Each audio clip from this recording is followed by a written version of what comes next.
ताला चाबी वाला मामला बड़ा ही गंभीर होता जा रहा है। दिल्ली में हर दिन यहाँ पर दिल्ली सरकार में कोई ना कोई यहाँ पर जो है ऐसा ट्विस्ट आ रहा है जिससे मामला गंभीर हो रहा है। पहले अरविंद केजरीवाल की जेल से बेल को लेकर लगातार कोई ना कोई यहाँ पर आरोप प्रत्यारोप लग रहे थे। अब यहाँ उनके जेल से बाहर आने के बाद, सीएम पद छोड़ने के बाद उनके आवास पर सील हो जाना ये भी बड़ा मुद्दा बना और अब ताला चाबी विवाद में गवा दिया है। एक और ड्रामा सामने आया है। चलिए क्या है पूरा सच जानेंगे खबर विस्तार से। तब तक आप हमारे चैनल टीसी न्यूज चैनल को लाइक एंड सब्सक्राइब करना ना भूलें। अरविंद केजरीवाल ने जो मुनाफा इस्तीफा देकर कमाया, ताला चाबी विवाद में वो गवा दिया है। दिल्ली में मुख्यमंत्री आवास को लेकर जो विवाद चल रहा है वो विधानसभा चुनावों से पहले आम आदमी पार्टी के बिल्कुल ठीक नहीं है।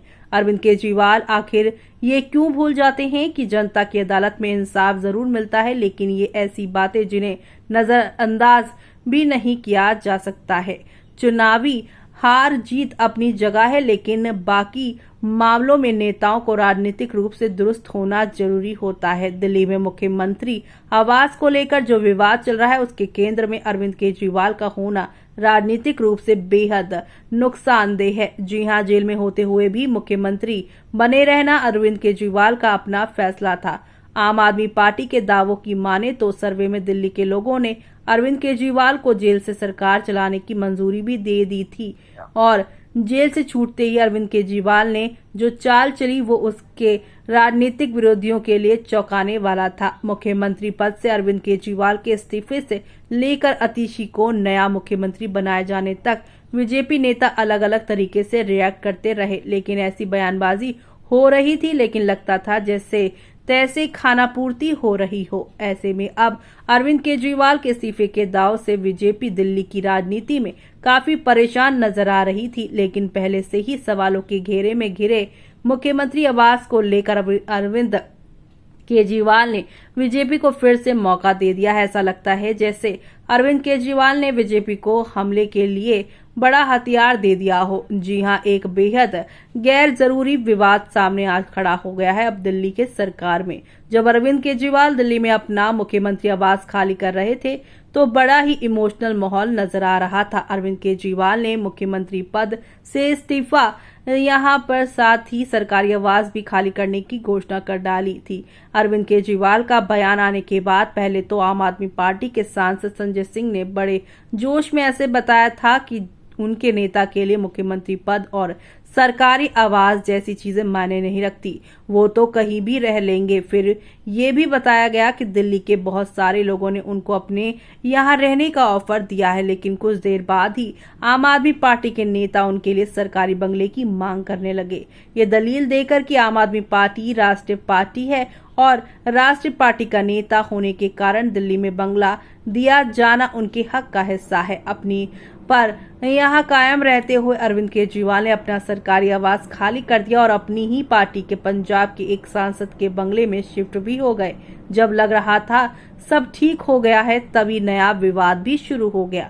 जी हां, बीजेपी नेताओं ने दावा किया है कि अरविंद केजरीवाल ने मुख्यमंत्री आवास छोड़ा जरूर है लेकिन कब्जा नहीं। चाबी अपने पास रख लेने का भी अरविंद केजरीवाल पर बीजेपी नेताओं ने आरोप लगा दिया है। एक वीडियो सामने नजर आ रहा है जरूर, जिसमें आप नेता की पत्नी सुनीता केजरीवाल को चाबी एक अधिकारी को सौंपते हुए देखा गया। ऐसा नजारा अक्सर देखने को मिलता है जब कोई नेता अपना बंगला खाली करता है, लेकिन 9 अक्टूबर को खबर आई कि लोक निर्माण विभाग ने दिल्ली की मुख्यमंत्री अतिशी के आवास को सील कर दिया है और फिर आम आदमी पार्टी और बीजेपी की तरफ से आरोप प्रत्यारोप के दौर शुरू हो गए। सवाल यह है कि क्या अरविंद केजरीवाल इस विवाद को रोक नहीं सकते थे? जो कुछ भी सुनने को मिल रहा है वो तो गैर जरूरी विवाद ही लगता है, वो भी तब जब कि जल्दी ही दिल्ली विधानसभा चुनाव कराए जाने हैं। आम आदमी पार्टी का आरोप है कि उपराज्यपाल के कहने पर लोक निर्माण विभाग ने मुख्यमंत्री अतिशी का सामान बाहर निकालकर आवास को सील कर दिया है। बताते हैं कि अरविंद केजरीवाल के चले जाने के बाद मुख्यमंत्री अतिशी वहां शिफ्ट हो गई थी।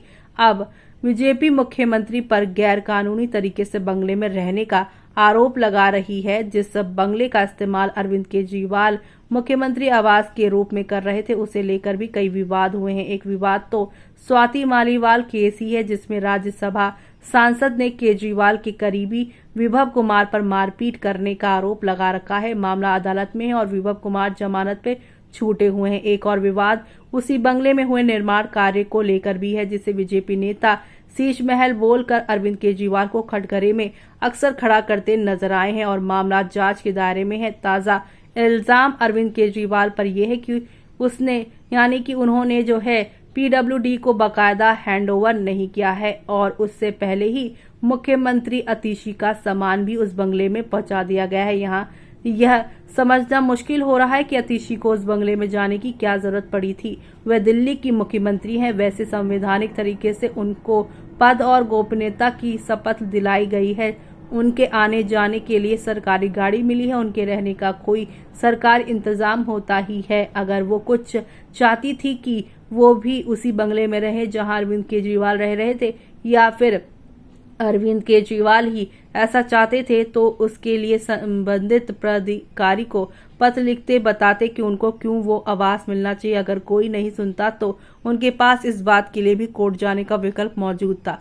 आखिर नई फजीहत मोल लेने की क्या जरूरत पड़ी थी? अरविंद केजरीवाल को ये समझना ही चाहिए कि ये जरूरी तय कर सकते हैं कि मुख्यमंत्री किसे बनाना है, लेकिन उपराज्यपाल की तरफ से नियुक्त मुख्यमंत्री को कहाँ रहना है ये तो नहीं ही तय कर सकते हैं। राजनीति में कदम रखते ही गाड़ी, बंगला और सुरक्षा को गैर जरूरी बताने वाले अरविंद केजरीवाल आखिर इतने क्यों बदल गए हैं?